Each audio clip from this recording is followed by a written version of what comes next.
What's up, everyone? We're doing part 2 of this Ask Dark Geese how to counter stereotypical North American ignorance about KOF. This is part 2. Last time I showed you Iori. Say hi to Iori. This time I'm showing you Kyo. You know, you gotta change it up a little bit. But I have a list of a couple things I want to talk about that I've seen in the comments. And I'm flattered that this actual thing did as good as it did on the first part. I wasn't expecting such an overwhelming response that I got on that. It was just one of those, spur of the moment things. But I guess more of this type of stuff is needed, So sure, I don't mind doing this type of stuff, helping people wherever I can, answering questions and stuff like that. I don't mind. Just ask me and I'll do it. So we're gonna cover a couple more things about this. This is part 2, and basically, I remember telling you guys that for KOF we had, all Latin America that plays it, parts of Europe that play it, parts of the United States that play it. Mexico, Central America plays it, and then you have Asia and the Middle East that plays it. Well, G-Road Steve posted up that even Africa plays it.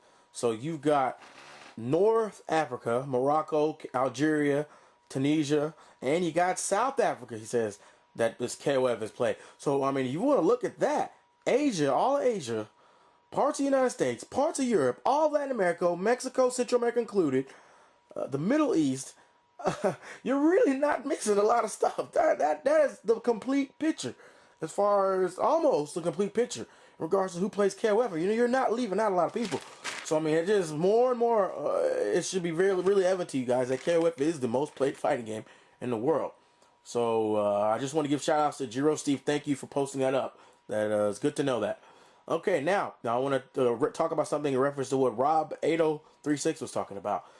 Basically, when I talked about SBO, why would SBO, if KOF wasn't popular, or it was a guy, in reference to someone saying that KOF is not that, is dead, I said if that was the case, then why would SBO have a KOF in there? Well, basically, the only reason I even refer to SBO, guys, is because for most of these people that are ignorant that I'm talking about, SBO is the end-all be-all. They see SBO as the world championship or the closest thing to it.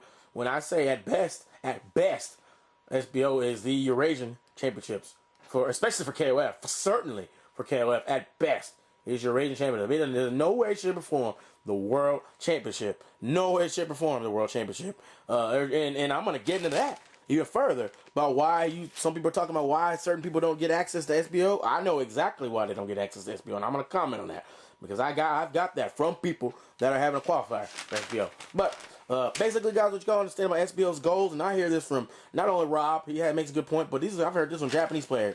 Basically, it's all about promotion, and SBO is more about promotion, and they change games every year, which is a knock I have on it. You'll get NGBC one year, the next year you'll have something KOF 11, the next year you'll have a different game. Very rarely, with the exception of like Third Strike, will you have any type of consistency at SBO. It's all about the new stuff. And this is not just coming from me. This is coming from Japanese players that go to SBO. That's what they say. They say they're always changing the games. Which, for me, how can you have any type of consistency if the games are constantly rotating? That's the problem. That's something I see. So how can you, even in that particular setting, do it for, in the quote-unquote Eurasian championships, quote-unquote, I say, how can you definitively say who even the best in that area is if you're changing games every year? You can technically only see who is the best in that region at that particular year. Even if maybe that at the beginning. And we all know for a fact that the lifespan and the evolution of a game changes as time wears on. Games completely evolve as time goes on. You've got, and you can just look at that there's just too many examples I can give you guys of how a game evolves as time goes on. People, tiers change. There's just so many things I could sit here and have a whole segment on that alone over how games gonna evolve as time passes by.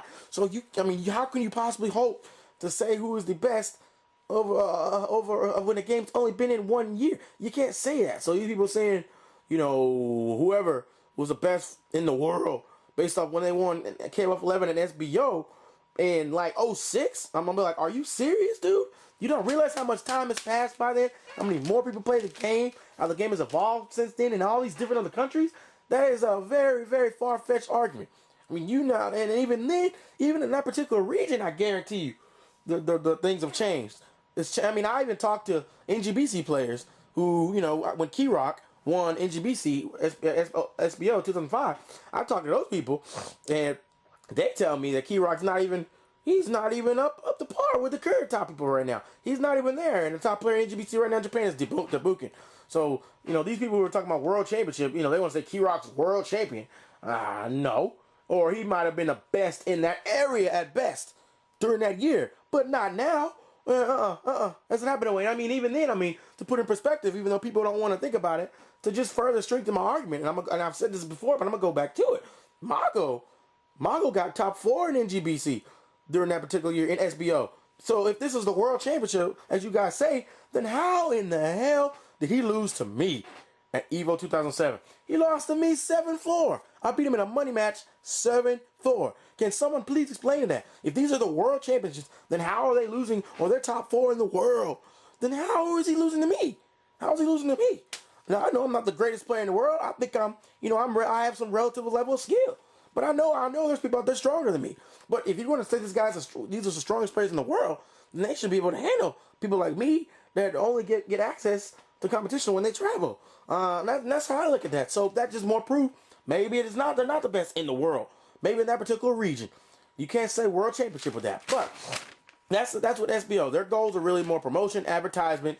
You know, and that's really what it's the new games. Whatever new games are, they're gonna have them rotating every year. But with that being said, it's hard to have any consistency. And so I prefer doing the KOF over SBO for that particular reason. The games are gonna stay there, and they're gonna, you know, build strong scenes. And you would take Mexico and stuff like that over there, and they can play people who've been playing it for a while, so that are really good. And so it's just different, way different. So all right, let's get off that because I still have a couple other things to talk about. Okay, guys, you want to know why? I know we talked about this before. Why people don't get invited to SBO, or, you know, why is it that Mexico doesn't get an invite to SBO when we all know Latin America has the skill? Why is that? You want me to tell you why? Dinero, money. That's why. I have this from people who are actually doing SBO qualifiers, and I'm not going to say who, out of condition of confidentiality, but SBO qualifiers cost $3,000. It costs $3,000 just to have an SBO qualifier. Now, that's $3,000 American dollars. So let me tell you, put that in perspective. That's about 3,500 pesos to have an SBO qualifier. So you think these people in these other countries are going to have that money to do that? I don't think so. So they have to have that money just to have a qualifier. So in other words, they don't get invited unless they do that, and that's how it works. They got to pay for those qualifiers. So these other countries don't have, they don't have access to that. That's why they can't go. But I say yet again, you can't claim something as a world championship if you're missing like the entire Western Hemisphere for the most part. And please don't tell me the United States counts when it comes to KOF, because they do not. They do not count when it comes to KOF. You've got the rest of Latin America that you can at your disposal, and none of them get invited. And that's your biggest threat to the Eastern Hemisphere. So that's basically what it is, guys. This is about money. $3,000 for SBO qualifier. That's how much it costs. So yeah. Now,